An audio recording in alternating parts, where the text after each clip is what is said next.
Dear students, in this video we'll discuss one of the important organization for UPSC prelims, that is the European Union. Okay, ये जो European union है इससे आपको frequently questions आते हैं। और देखिए, जब भी आपको अगर ऑप्शंस में यूरोपियन यूनियन दिखता है और question is regarding some new development या फिर कुछ नया लॉ है या फिर कोई भी प्रोग्रेसिव ऑप्शन है वहाँ पे, तो वो usually that is a correct. ठीक है, अब ये क्यों करेक्ट होता है, इसके पीछे एक देयर इज वन लाइक एक कंसेप्ट है, that is the Brussels effect. So let's understand ये ऐसा कनेक्शन क्यों है। ये वर्ड समझने के बाद में आपको आसानी से इसे समझ में आ जाएगा। अब देखिए, ब्रुसेल्स इफेक्ट का मीनिंग क्या होता है। तो ईयू जो है, that is European union, it is a market. ठीक है, ये बिगेस्ट मार्केट है फॉर द एनी लाइक किसी भी तरीके के डेवलपमेंट के लिए यूरोपियन यूनियन जो है एक बड़ा मार्केट है। ओके, और इस वजह से क्या होता है ना कि सारी जो कंपनियां है, एमएनसीज है, जो मल्टीनेशनल कंपनीज है, ये यहाँ पे बेचना चाहती है उनका जो भी गुड्स एंड सर्विसेज है। ओके, और ये जब ये यहाँ पे बेच रहे हैं तो ईयू क्या कर रहा है, यूरोपियन यूनियन इन पे कंट्रोल करना चाहता है। ओके, कि कोई भी किसी भी तरीके का अनइथिकल प्रैक्टिस ना हो, इलीगल प्रैक्टिसेस ना हो, और इसलिए यूरोपियन यूनियन क्या करता है कि सख्त नियम बनाता है। ठीक है, वो जो सख्त लाइक कि वो जो स्ट्रिक्ट रूल्स बनाते हैं ये एमएनसीज पे बनाए जाते हैं। एंड इन फ्यूचर ये एमएनसीज क्या करती है कि ये वाली एमएनसीज जो है ये वही रूल्स सारे जो बाकी कंट्रीज है वहां पे भी फॉलो करते हैं। Okay, like for example data से रिलेटेड रूल्स हो जाए, एनवायरनमेंट से रिलेटेड रूल्स हो जाए, ये पहले ईयू में ही बनते हैं। एंड व्हाई, बिकॉज कि ईयू का साइज बहुत बड़ा है मार्केट का। ओके, और यहाँ पे मोस्ट ऑफ द कंपनी जो है एमएनसीज है, those are very interested. Okay, और इस वजह से यहाँ पे जो भी कोई रूल्स बनते हैं ये सारे वर्ल्ड में हमें दिखते हैं। ठीक है, so this is the ability of European Union. ये यूरोपियन यूनियन इनका एबिलिटी है to externalize its regulations globally. ये ग्लोबली उनके जो ये है रेगुलेशन है वहां पे एक्सटर्नलाइज करते हैं। ओके, व्हाई, बिकॉज जो एमएनसीज होती है ये इन रूल्स को फॉलो करती है, जो भी ईयू यहाँ पे जो स्टैंडर्ड्स क्रिएट कर रहे हैं। इसका वन ऑफ द एग्जांपल हम देखते हैं ऑटोमोबाइल सेक्टर में, कि इंडिया में हम भारत स्टेजेस फॉलो करते हैं, BS6 आज फॉलो करते हैं, और ये बेस्ड है on the EU regulations only.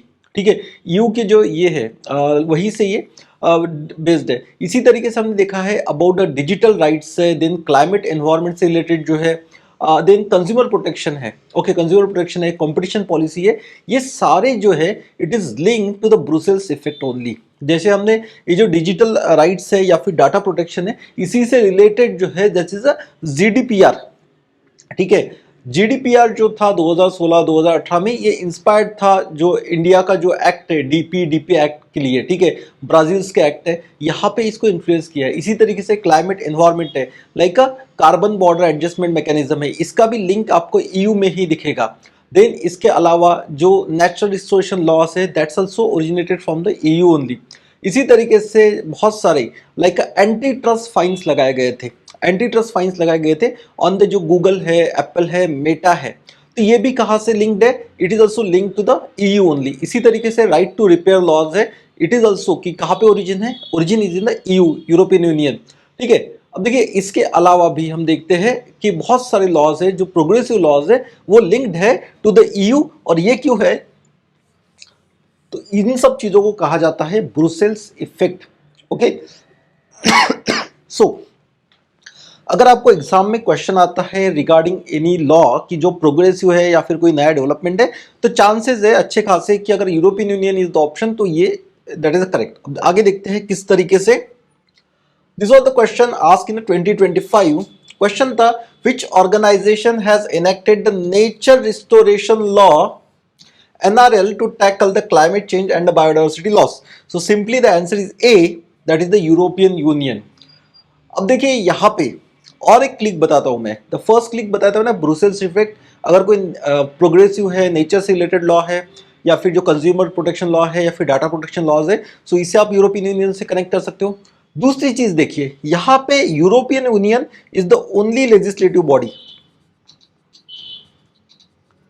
Legislative body means कि जो लॉ बना सकती है। अब देखिए, world bank, then the OECD, then the FAO, ये सारे क्या है, दीज आर द ऑर्गेनाइजेशन, इनके पास लॉ बनाने के पावर्स नहीं है, ठीक है। OECD जो है वो पॉलिसीज फॉर्म करता है। देन वर्ल्ड बैंक है तो ये फाइनेंस से रिलेटेड है, और ये जो FAO है तो ये UN का ही एक टेक्निकल ऑर्गेनाइजेशन है। सो इस वजह से ये तीनों नहीं हो सकते हैं। सो यहाँ पे एक सिंपल लॉजिक दैट इज कि लॉ मेकिंग क्या है, तो European Union has the power to make a law, that's why A is the correct answer. अब अगर क्वेश्चन में आपको आता है रिगार्डिंग, तो एक हमेशा ध्यान में रखना, यूरोपियन यूनियन क्या है, it is about the law making, ठीक है। वर्ल्ड बैंक अगर मनी से रिलेटेड ऑप्शन है तो then world bank can be the option. Then OECD जो है, so it is about the link to the policies,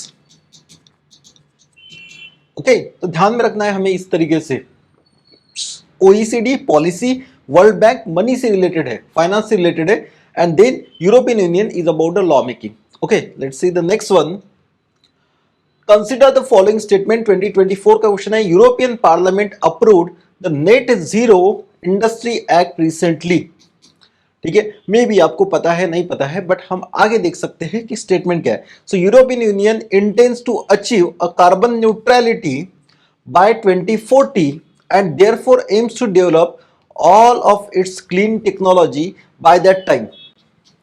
अब एक चीज मैं बताता हूं, यूजुअली यूपीएससी जब कोई ईयर देता है दैट्स अ रॉन्ग, ठीक है, ये होता है, okay, it's not 100% sure, but बहुत सारे केसेस में ऐसा देखा गया है जब भी ईयर देते हैं तो रॉन्ग है। सो यहां पे भी देखिए 2040 नहीं होता है, 2050 होता है।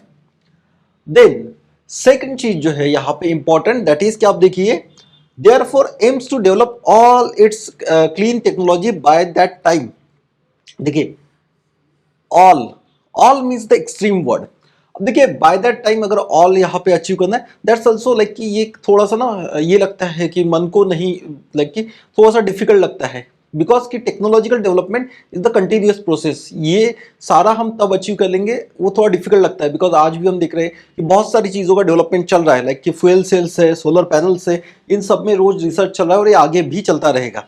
सो दैट्स वाई ये सेकंड वाला जो है दैट इज इनकरेक्ट। अगर आपको ये ध्यान में आता है कि सेकंड स्टेटमेंट इज इनकरेक्ट, आप आसानी से इसका आंसर निकाल सकते हो। सो हियर अगर आपका सेकंड इनकरेक्ट है, so the statement 2 is incorrect, so your correct answer will be the C, because incorrect एक ही जगह पे दिया है, that is the C. Let's see the next one. Consider the following statement, the stability and the growth pact 2023 का question है, of the European Union is treaty that limits the budgetary deficit of the countries of the European Union। तो देखिए stability and the growth pact, ये बात कर रहा है stability और ग्रोथ से रिलेटेड, सो ऐसे लगता है कि it should be related to the finance, ठीक है। दोनों जो स्टेटमेंट है, लाइक हम हमेशा बात करते हैं रिगार्डिंग जो मैक्रो इकोनॉमिक स्टेबिलिटी होता है या फिर ग्रोथ है, डेवलपमेंट है। So it looks like a stability and the growth pact of the European Union is a treaty that limits the level of the budgetary deficit of the countries of the European Union। So ये पहला statement logically लगता है कि it's a correct, ठीक है। इसी तरीके से आप अगर एनालॉजी देखो तो हमारे यहाँ पे FRBM एक्ट है, ठीक है। सो FRBM एक्ट जैसा ही कोई एक्ट होगा, that's the first is correct. Second वाले देखिए, makes the countries of the European Union to share their infrastructure facilities, enables the countries of the European Union to share their technologies। अगर मैं मेरा analogy लगाऊं FRBM के साथ में, तो वहां पे भी ऐसा कुछ प्रोविजन नहीं दिखता है, और वैसे भी अगर ये it is about the stability and the growth, तो देन यहां पे भी लिंक नहीं लगता है। So both are incorrect. अगर दोनों इनकरेक्ट है, the only correct one be the A, that is the only one, that is the first statement is correct, because कि यहां पे क्या है कि दोनों स्टेटमेंट थोड़े से इलॉजिकल लगते हैं। अगेन यहां पे और एक ऑब्जर्वेशन मैं आपको बताता हूं, ये जो दोनों ऑप्शन है, make the countries of the European Union to share their and enables the countries of the country this European Union to share their, यहां पे कुछ कॉपी पेस्ट जैसा लगता है, ओके। सो ये भी थोड़ा सा लॉजिक, एग्जाम में अगर थोड़ा सा फुल फोकस करो तो ध्यान में आता है कि यार थोड़ा सा कॉपी पेस्ट है, शायद से गलत हो सकता है, ओके। सो ये थोड़े लॉजिक से you can apply in your exam. इसके बाद में अगेन 2023 में ही क्वेश्चन था, consider the following, recently the United states of America and the European union, मतलब कि यूएसए और यूरोपियन यूनियन है, इन्होंने लॉन्च किया है the trade and technology council. Okay, next statement देखिए, USA and EU claims that through this they are trying to bring the technological progress and the physical productivity under their control. अब देखिए ये जो word है that is control में लाना है किसी चीज को, सो ब्रिंगिंग अंडर समथिंग कंट्रोल, तो ये पॉलिटिकल एग्जैगरेशन लगता है और ऐसे तरीके के जो स्टेटमेंट होते हैं दीज आर इनकरेक्ट। ओके, कभी भी ये इतना लाइक कि जो हमारे जो पेपर्स होते हैं या फिर कोई भी पॉलिसी है या फिर कोई एग्रीमेंट है, तो वहां पे इस तरीके से पॉलिटिकली एग्जैगरेटेड स्टेटमेंट्स नहीं कहे जाते हैं। ठीक है, इस तरीके का लैंग्वेज नहीं यूज किया जाता है कि कंट्रोल में लाना है या फिर किसी को डिफीट करना है, इस तरीके की लैंग्वेज नहीं होती है। देयर इज कि यहाँ पे कोऑपरेशन बढ़ाना है, कोऑर्डिनेशन बढ़ाना है, इस तरीके के वर्ड्स होते हैं, ना कि पॉलिटिकल कंट्रोल। तो ये क्या लगता है, ये इनकरेक्ट लगता है। सो अगर सेकंड स्टेटमेंट इनकरेक्ट है तो स्टेटमेंट 2 इज इनकरेक्ट, तो then your answer should be the C, that is statement 1 is correct and statement 2 is incorrect. Why? Because ये ओवर स्टेटमेंट है, ठीक है, पॉलिटिकली करेक्ट नहीं लगता है। Let's see the next one, 2019 question, which of the following adopted the law on the data protection and the privacy for its citizens known as the GDPR in April 2016 and started implementation from the 25th May 2018। मैंने lecture के starting में बताया था about the Brussels effect, ठीक है, and that Brussels effect you can connect here. So the correct answer will be the C, that is the European union.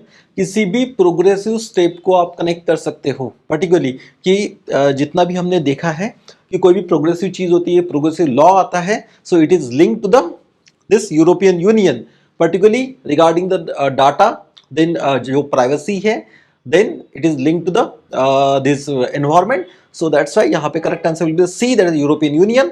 और कौन सा है, that is the General Data Protection and Regulation। okay, so these were the questions related to the European Union। ये एक topic बहुत important है। so thanks for watching the video and all the best।